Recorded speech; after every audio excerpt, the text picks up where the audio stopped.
अगला हमारा है राजनीतिक संरचना, जिसके अंतर्गत हम लोग देखेंगे कि राजनीतिक संरचना के अंतर्गत राजा जैसा कोई अलग शासक नहीं दिखाई देता है। राजे का स्थान पर पुरोहित वर्ग हुआ करते थे, जो कि धर्म का प्रधान होता था। ये एक नियंत्रणकारी सत्ता थी जो सामाजिक जीवन के प्रत्येक पहलुओं से हस्तक्षेप करती थी। इसके अलावा वहाँ हम लोग देखें कि महलनुमा भवन का प्रमाण नहीं मिला और अस्त्र शस्त्र का प्रमाण नहीं मिला, इसलिए हंटर के अनुसार यह राजतंत्रात्मक व्यवस्था ना होकर जनतंत्रात्मक व्यवस्था थी। ठीक है, अब देखेंगे कि इस सिंधु घाटी सभ्यता का धर्म, कला और संस्कृति पर क्या प्रभाव रहा है। कुछ ऐसे भवन हैं जिसे इतिहासकार मंदिर कहते हैं, किंतु सभी इससे सहमत नहीं हैं। यहाँ पर मंदिर में शिव के मंदिर प्रमुख है, ऐसा माना जाता है कि शिव के मंदिर प्रमुख है और शिव ही उपासना के देवता थे। शिव की उपासना की जाती थी और यही प्रमुख देवता थे। आगे और इन्हें पशुपति नाथ के रूप में दर्शाया गया, जिसके अंदर पशुपति यानी कि पशुओं के पति, जिसके अंदर इनके चारों ओर बकरी, हाथी, शेर और मृग घेरे रहते थे तथा इन्हें महायोगी भी कहा गया है। इसके बाद धार्मिक पर्व के मान्यता भी यहाँ पर थी, जिसके अंतर्गत सामूहिक स्नान होता व्यवस्था थी, जो आज भी हमारे समाज में मौजूद है। अग्नि वेदियाँ, यज्ञ का विधान था तथा बलि प्रथा का विधान था, क्योंकि इनका मानना था कि बलि देने से भूमि की उर्वरता में वृद्धि होती है। उसके बाद मातृ देवी की पूजा की जाती थी तथा इनके गर्भ से, योनि से पौधा निकलते हुए दिखाया गया है, जो कि एक उर्वरता का प्रतीक है। इसके बाद प्रकृति पूजा भी बहुत ज़्यादा प्रमुख था, जैसे पीपल की पूजा जो आज भी हमारे समाज में होती है, जानवरों की पूजा जैसे गाय की पूजा तथा पक्षियों की पूजा होती है। ठीक है, इसके अलावा स्वास्तिक चिन्ह बहुत महत्वपूर्ण है। यह स्वास्तिक चिन्ह इसी सिंधु घाटी सभ्यता का ही देन है। इसके बाद कर्मकांड का विधान और अग्निकुंड के प्रमाण लोथल से पाए गए हैं। इसके बाद सर्प की पूजा जो आज भी हमारे समाज में होती है, लिंग पूजा और आज भी होती है, जो जिसकी देख लीजिए कि आज भी हमारे समाज में इसके धार्मिक पर्व की मान्यता आज भी हमारे समाज में मौजूद है, जो कि 4500-5000 वर्ष पुरानी है। फिर इसमें देखेंगे कि एक पुरोहित वर्ग होता है जो जीवन के धार्मिक, सांस्कृतिक, राजनीतिक एवं सामाजिक पक्ष को नियंत्रित करते रहता है। इसके अलावा ये लोग लौकिक व्यवस्था पे यहाँ पर आधारित धर्म था, क्योंकि ये लोग परलोक की कामना ना करते थे और धर्म यहाँ पर वर्चस्वशील नहीं था और ये केवल धर्म एक जीवन का एक हिस्सा था। इसके अलावा कला के अंतर्गत हम लोग देखेंगे कि एक नग्न स्त्री की नृत्य करते हुए मुद्रा को दिखाया गया है, जो कि एक कांसे की प्रतिमा है। ये बड़ा इंपॉर्टेंट है, याद कर लीजिएगा। उसके अलावा पुजारी की अर्धनग्न प्रतिमा तथा खिलौने के रूप में कांसे की 2 गाड़ियाँ दिखाई गई है। इसके बाद मूर्तिकला के निर्माण में भी इसने महत्वपूर्ण स्थान पाया, जैसे लो वैक्स मेथड। एक बार यूपीएससी ने इस क्वेश्चन पर पूछ चुका है, लो वैक्स मेथड होता क्या। तो इसमें इस तकनीक का उपयोग यहाँ पर मूर्ति को सांचे में ढालने के लिए किया जाता था। इसके बाद देखते हैं, फिर हम लोग सिंधु घाटी सभ्यता का अर्थव्यवस्था पर चर्चा करते हैं। यह एक शहरी अर्थव्यवस्था थी, जहाँ पर देखेंगे कि यहाँ पर जलोढ़ मिट्टी के कारण इसका कृषि मुख्य व्यवसाय था, जिसके अंतर्गत रबी फसलों में गेहूं और जौ का उत्पादन किया जाता था तथा खरीफ फसलों में कपास और तिल का उत्पादन हुआ करता था। जो यहाँ पे नगर थे, धीरे धीरे वो व्यापार के केंद्र में बन गए थे और यहाँ पर एक खासियत थी कि श्रम का विभाजन एवं विशिष्टीकरण की व्यवस्था थी, यानी कि स्पेशलाइजेशन की व्यवस्था थी, जो आज भी नहीं देखते हैं। कोई लोग किसी काम में दक्ष हैं और दूसरे काम में लगे हुए हैं। उस समय थी विशिष्टीकरण। उस समय ईंट निर्माण उद्योग, तांब एवं कांस्य प्रौद्योगिकी के पुष्ट प्रमाण मिले हुए हैं। ठीक है, इसके अलावा कताई एवं बुनाई के उपकरण मौजूद थे और हाथी दांत एवं सीपी पर दस्तकारी प्रमुख उद्योग हुआ करता था। उसके बाद देखेंगे कि गोमेद, लाल पत्थर, फिरोजा, सेलखड़ी से निर्मित सुंदर मनकों का प्रयोग किया जाता था। व्यापारिक वर्ग अत्यंत समृद्धशील था और उनका समाज में प्रभावशील स्थान था। इससे उस समय विशेषज्ञ दस्तकारी समूह की भी उपस्थिति को देखा गया है। इसके अलावा तौल के लिए ये लोग 1, 2, 4, 8, 16 वाली प्रणाली प्रचलित थी, जिसे हम लोग कहते हैं 16 आना। सामुदायिक व्यापार के अब यहाँ पर सामुदायिक व्यापार के लिखित एवं चित्रात्मक प्रमाण भी मिले हुए हैं। इसके अलावा सोने एवं चांदी के मन के बैलगाड़ी सोने एवं चांदी के मन के बैलगाड़ी अंतर्देशीय परिवहन का प्रमाण मिले हैं तथा बैलगाड़ी अंतर्देशीय परिवहन का साधन था। इसके अलावा पशुपालन भी उस समय हुआ करता था, जिसमें भेड़, बकरी, सांड को पाला जाता। सांड एक प्रमुख पशु होता था, खासकर कुबड़ वाला सांड। इसके अलावा घोड़ा और लोहा इस सभ्यता में नहीं मिला है। तांबा, कांसा के बर्तन पर चित्रकारी हुआ करती थी। और व्यापार के लिए देखेंगे कि व्यापार आंतरिक और बाह्य दोनों हुआ करता था, जहाँ बाह्य में मेसोपोटामिया और मध्य एशिया से व्यापार हुआ करता था। इसके अलावा मेसोपोटामिया से लाजवर्द मणि के पत्थर हम लोग आयात करते थे। इसके अलावा निर्यात के रूप में हम लोग सूती वस्त्र, हाथी के दांत एवं लकड़ी किया करते थे। और उसके बाद आयात करते थे हम लोग चांदी, जो ईरान से मिलती थी, टीना जो अफगानिस्तान से, तथा तांबा खेतरी राजस्थान से हमें प्राप्त हुआ करता था। ठीक है।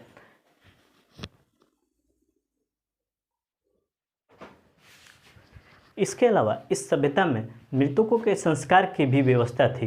हड़प्पा में कई कब्र मिले हैं।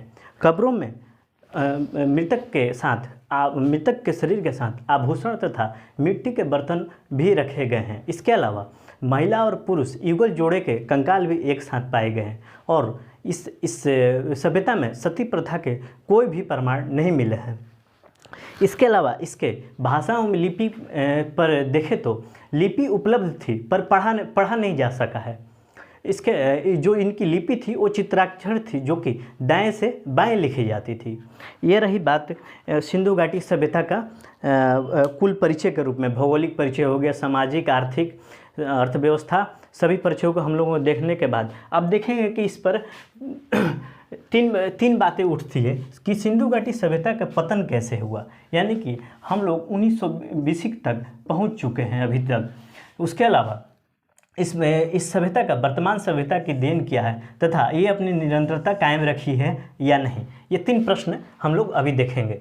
तो हम देखेंगे पहला कि पतन और परिवर्तन 2 शब्द हैं। पतन का मतलब होता है कि कोई भी चीज़ का पूर्ण रूप से नष्ट हो जाना, और परिवर्तन का मतलब होता है कि उसके सभ्यता के तत्वों में परिवर्तन आना या उसके स्वरूप में बदलाव आना। तो हम लोग देखेंगे कि सभ्यता का परिवर्तन हुआ है कि या पतन हुआ है, तो तार्किक दृष्टि से सोचते हुए देखेंगे। 1960 से पहले जितने भी प्रमाण थे, उस आधार पर इतिहासकारों ने इस सभ्यता को पूरी तरह से खत्म होना साबित किया तथा नई सभ्यता, वैदिक सभ्यता का उद्भव को स्वीकारा। किंतु 1960 के बाद से नए नए स्थलों की खोज होती रही और ये सभ्यता अपने मूल रूप से जहाँ मोहनजोदड़ो और हड़प्पा से फैलकर आसपास के क्षेत्रों में फैल गई, और ऐसा माने जाने लगा कि सभ्यता अपने आसपास के क्षेत्रों में फैली हुई है। ये बिल्कुल ये एक तथ्य है कि जो अपनी सभ्यता का जो विशेषता थी कि ये अपनी नगरीय सभ्यता को जरूर बिखर गई। जो ये सभ्यता थी, इसका स्वरूप जो नगरीय स्वरूप था वो जरूर बिखर गया और ग्रामीण सभ्यता या संस्कृति में परिवर्तित हो गया। तो तर्क के आधार पर हम लोग देखेंगे कि अगर कोई भी चीज़ पूरी तरह से तभी नष्ट हो सकती है या नए चीज़ों का तभी उद्भव हो सकता है जब तक कि जबरदस्त तरीक़ा से प्राकृतिक प्रलय ना आ जाए।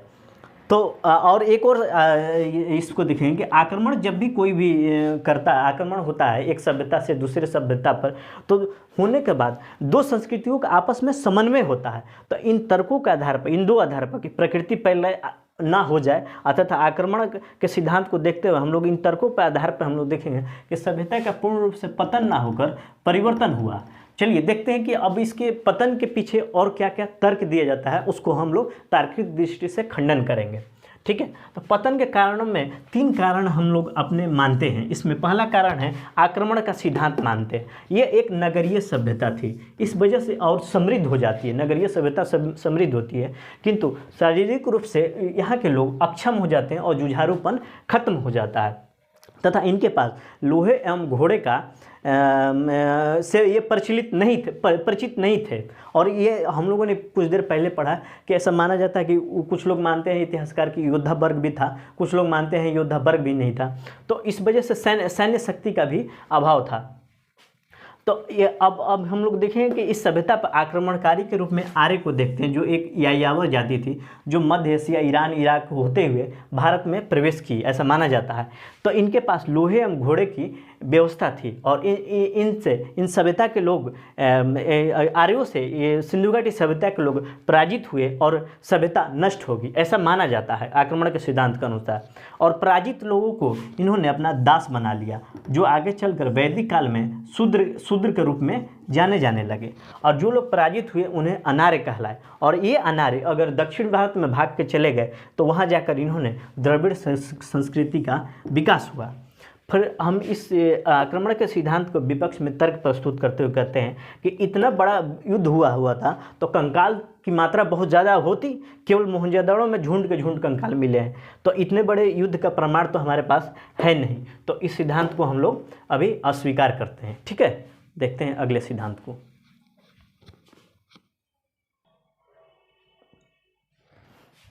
इसके बाद हम लोग देखेंगे कि इस सभ्यता के पतन के पीछे प्राकृतिक कारण माना जाता है।